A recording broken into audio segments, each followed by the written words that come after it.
So this morning I was up early before work and saw the loop hop video reviewing the new KORG KeyStage, and I wanted to just share a couple of, reactionary thoughts I had to that review.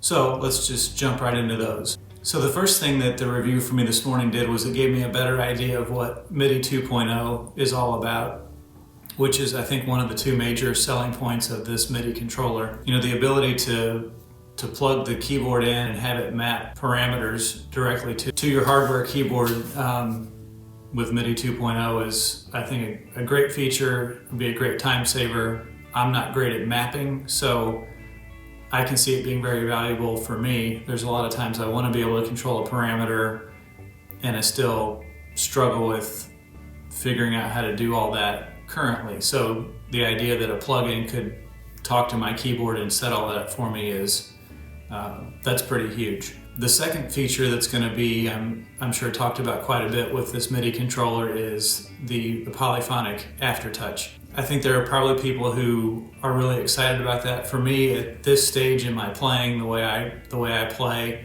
I don't use aftertouch very much. So the idea of polyphonic aftertouch is interesting to me, but it's not a big draw for me to want to get this keyboard. I think my biggest disappointment with this new product is probably the build quality of it. You know, during the review, Loop Hop was talking about how it's basically all plastic construction. It looks like wood end cheeks, but they're not, so I'm assuming they're also just a plastic material. I look at the price tag and I look at the features, and it just seems to me like the only thing you're really getting for your money is the polyphonic aftertouch and the MIDI 2.0, and maybe that's worth the price tag that's on the KeyStage. In my opinion, with that kind of a price tag, I think the build quality should have been better. I think it should have been an all-metal construction. I don't like to be critical of KORG necessarily because I really enjoy their products. I just kind of puzzle over some of their pricing decisions sometimes.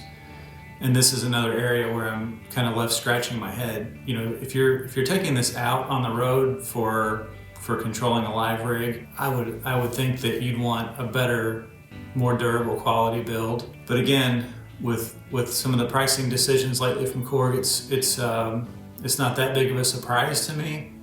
And you know, honestly, maybe next year we see a KeyStage SE that's 2.5 times the price of this one, so you can have a metal chassis. Again, I'm not trying to knock KORG, I just don't necessarily understand their pricing modeling. So anyway, those are kind of my reactionary thoughts to this announcement today. It's an exciting product, I think, for the industry.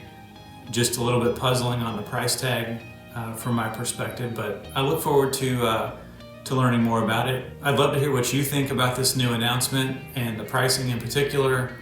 You know, have they missed the mark here? Is this the right price tag for this product? So leave me a comment below. Don't forget to subscribe, hit like, and we'll see you in the next video. Thanks.